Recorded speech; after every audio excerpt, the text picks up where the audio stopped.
Hammaga assalomu alaykum. Hurmatli YouTube kuzatuvchilari.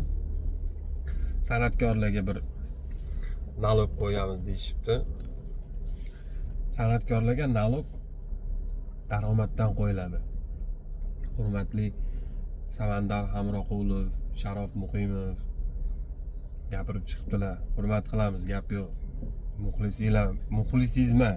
Samandar Hamroqulov ham, Sharof Muqimov ham.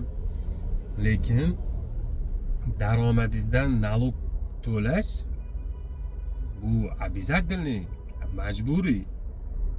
Siz qattandir shu davlatning ichida, O'zbekistonning ichida daromad qilyapsizmi? Shundan nalog to'laysiz. Sharof Muqimov aytib chiqibdilar, bu juda qiyin, bu unaqa san'atkorlik qiyin. Qaysi kasb oson? Taksistlik osonmi? Mana men taksistman. Qaysi kasb oson? Pol yuvib pul ishlaydiganlar ham nalog to'laydi-yu. Oson kasb bor ekanmi, hurmatli san'atkorlar? Men birinchi marta o'ylardim, oldindan nalog to'lasa kerak bo'ladi. Nalog to'lashmas ekan. Bu nalog to'lashga qarshi chiqish juda noto'g'ri san'atkorlarga. Qiynalishadi, o qiynalishgan. Qiynalmaydigan odam yo'q. Hamma qiynaladi. Hamma kasb o'zining qiyinchiligi bor. Hurmatli san'atkorlar, jimgina foyda ko'ryapsizmi shu davlatdan?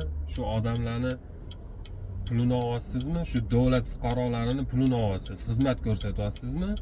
Значит, shunga yarasha nalog to'lashingiz kerak. Siz ishlasangiz, ishlamasangiz nalog to'laysan deyotgani yo'q. To'yga borib turib pul olsa, nech pul olganini ko'rsatib, o'sha olgan pulidan nalog to'lasin deyapti. $10,000 olsa, $5,000 berib yuborsin soliqqa deyotgani yo'q menimcha. Sog' bo'linglar, salomat bo'linglar. Hurmatli san'atkorlar, qiynalayotgan bo'lsanglar, faqat sizlar qiynalmayapsizlar. Qiynalayotgan kasbdagilar juda ko'p. Quruvchidan tortib aravakashgacha nalog to'laydi.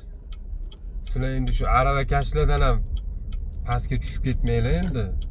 Qanaqadir bir kichkina protsent nalog uchun chiqib gapirishinglar, lekin juda noto'g'ri bo'libdi. Hurmatli Samandar Hamroqulov va Sharof Muqimov. Sog' bo'linglar, salomat bo'linglar. Ishinglarga rivoj, nalog vaqtida to'laylar.